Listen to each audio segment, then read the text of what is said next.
La parole est à Monsieur Stéphane Saint-André. Ma question s'adresse à Monsieur le secrétaire d'État chargé des Transports.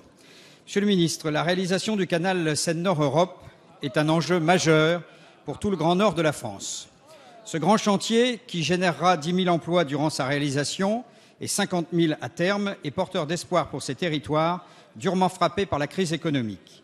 C'est également un élément essentiel pour rétablir leur compétitivité en redynamisant le tissu industriel autour du transport fluvial. Vous vous êtes exprimé à plusieurs reprises sur ce dossier depuis votre prise de fonction et je tiens à saluer votre action pour recrédibiliser un projet que la précédente majorité avait conduit dans une impasse. Vous avez chargé notre collègue Rémi Pauvros de remettre à plat le dossier et de reconfigurer le projet avec l'objectif de réduire les coûts pour le rendre finançable sans dénaturer ses fonctionnalités. Rémi Pauvros, dont le travail a été unanimement salué, a remis ses conclusions en décembre dernier. Elles confirment à la fois l'intérêt du projet et son caractère irréalisable dans sa version précédente.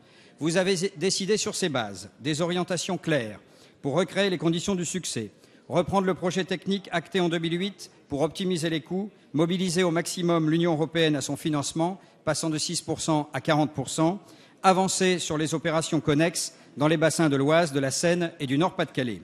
L'immense majorité des élus et des décideurs économiques de ces territoires lance aujourd'hui un appel au gouvernement pour obtenir des garanties de la réalisation de ce canal qui constituera aussi une exceptionnelle vitrine de l'intérêt économique et écologique de la voie d'eau.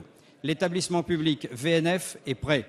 Monsieur le ministre, 6 mois après ces décisions, il nous semble important que vous puissiez faire le point sur l'avancement de ces démarches et les perspectives d'engagement de cette opération tant attendue dans le Nord-Pas-de-Calais, la Picardie et l'Île-de-France. Merci. La parole